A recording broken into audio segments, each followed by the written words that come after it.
She's the accidental face of Japan's MeToo movement, the first Japanese director ever to be nominated for Best Documentary at the Academy Awards. And her persistent campaigning has resulted in the legal definition of rape being revised in her home country. Journalist and filmmaker Shiori Ito laid her life bare in the documentary Black Box Diaries, which follows her battle for justice after she accused a prominent TV executive of raping her. Take a look. I have a chance to talk about what happened to me. I'm scared, but all I want to do is talk about the truth. 自身が全く記憶にないので、起きた時の記憶ははっきりしてます。Negative reaction I've got. 証拠がないため厳しいですよね。Our justice system's not working. Without these recordings, no one would believe what I heard. 警察にも知り合いが安倍総理とかそういう方とも接しているので、組織の上の方から逮捕するのやめろって。これからの伊藤さんの将来も危うくなっちゃうんですよ。Well, Shiori joins me in the studio to talk about her film and the important conversations it has sparked worldwide. Welcome to the show. Thank you for having me. Now, I know that you were at the Oscars just earlier this month, where Black Box Diaries was nominated on the red carpet with your team, the whole Hollywood experience. What did that feel like? It was such an amazing moment with my, this film had been filmed through my friends and friend of friends. So it was like a big moment for us to celebrate that we survived it through storytelling for 10 years, because it took quite a long time for us to make this film. It was quite an achievement. Now, your filmmaking talents were celebrated by the Academy, but as we saw in that clip, your documentary was made in the wake of a terrifying experience. As a 26-year-old fledgling journalist, Shiori met with the bureau chief of a Japanese TV channel, senior journalist Noriyuki Yamaguchi, to discuss work opportunities. And you said that much later that evening, you regained consciousness in a hotel where you were being raped. Now, your film highlights just how difficult it is to talk about rape in Japan or even report it. And if you think back to that time 10 years ago, what was your first instinct? Was it to go to the police? I think I was naive. I went to go to police, and then police, investigator told me that these things happens a lot and they can't do anything about it. And later I found out that time we had a 110-year-old rape law to start with. So it was really hard to prove and to talk about it. And they made you reenact some of the details? Yeah, one point I had to reenact with the life-size doll while 2-3 policemen were taking photo of me. So I had to reenact on the floor, and that was very traumatizing experience. So to know that at that time only 4% of survivors would go to police to report because they know what they have to go through, something like that. It sounds extraordinarily traumatizing, as you mentioned. Now, Yamaguchi denied the accusations against him, claiming that what happened was consensual. And the documentary shows that, given his close ties to then Prime Minister Shinzo Abe, the establishment, the police, the justice system were not interested in investigating your claims. As a journalist, you decided to take matters into your own hands, investigate the investigation, or the lack of it. That suggests that you had a bit more faith in the power of the media than the legal system. Is that right? I felt like, given, such a old medieval rape law, I felt like what I can do through my profession is to tell a story. But it was a struggle because in traditional journalism, you shouldn't cover your own story. But at that time, that was the only way I could have go through. And in early 2017, with no progress with the criminal investigation, you went public about the case, giving a press conference, which was quite taboo, talking about sexual assault publicly in Japan, as it was in many countries up until recently.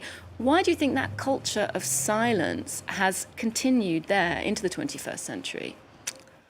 I think it's not just a sexual violence, but we have very strong shaming culture. And also, it's not really, Japanese culture is not the society where people speak up about something. So we even have a saying, deru kugi wa utareru, meaning sticky nail has to be hammered. So if you say something different, compared to others, it's problematic. That's very interesting because just a few months later, the MeToo movement erupted in the United States. Did you feel encouraged by that, like you were part of a larger international moment? How was MeToo received in Japan?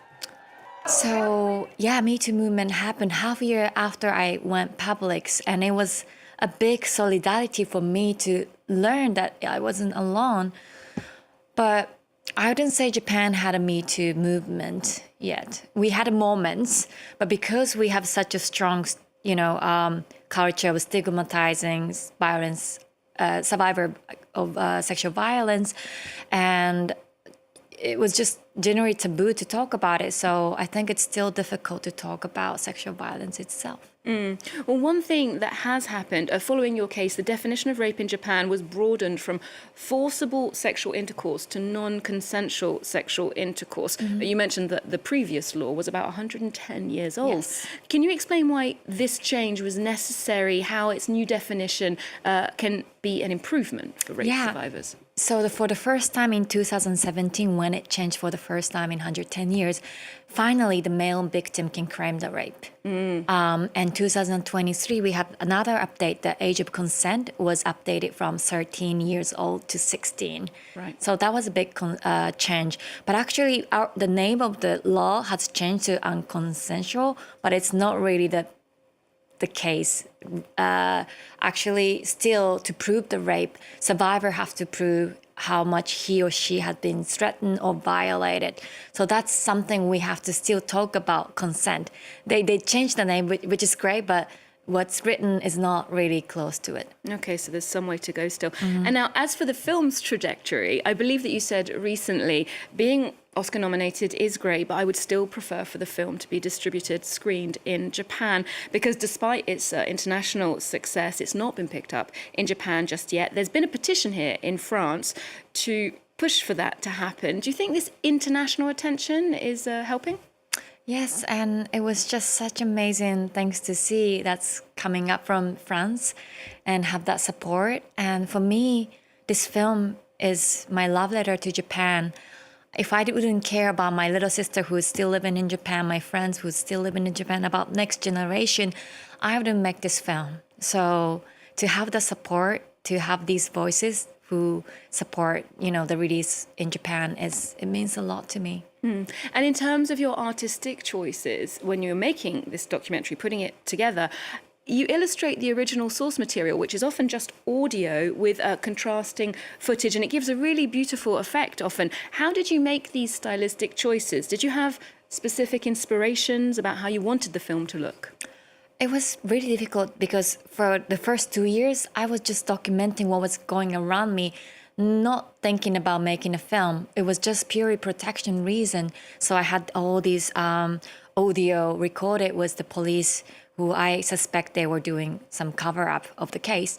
But when I was editing the film, as a director, survivor, and a journalist, I didn't feel like it's right to do voiceover or put voice from today. So what I did was to decide to go through all the notes and diary that I was written that time and try to remember what I was seeing that time, where I had the phone conversation.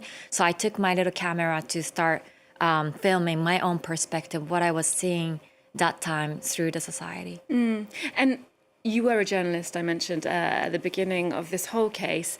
How do you think making this documentary has shaped the direction of your career, what you want to do, what you want to talk about now? I think today we need more slower way of storytelling.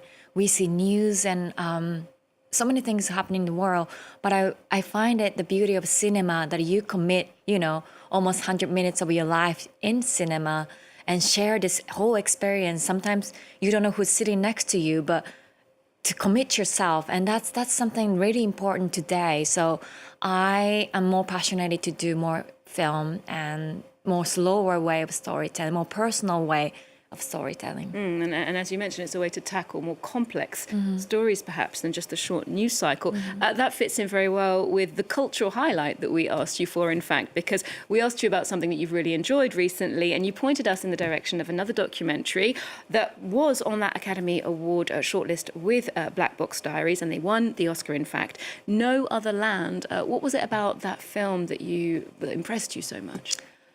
So surprisingly, this year, 5 films were nominated, but 4 out of 5 films, a director themselves were in the documentary, and that was the case for No Other Land.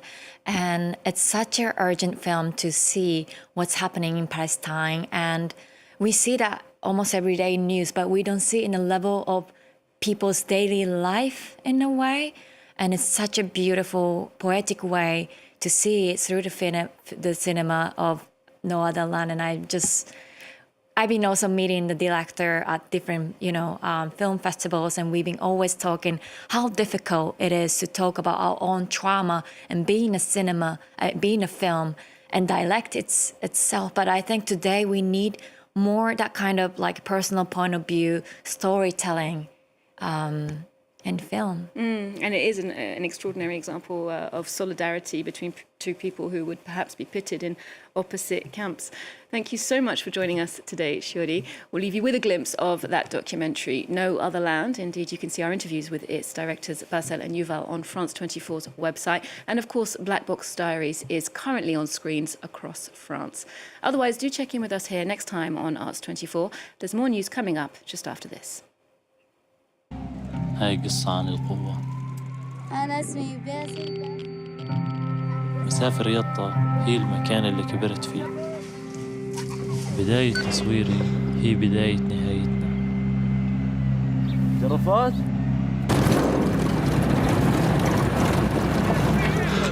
أنا متسلمت خير!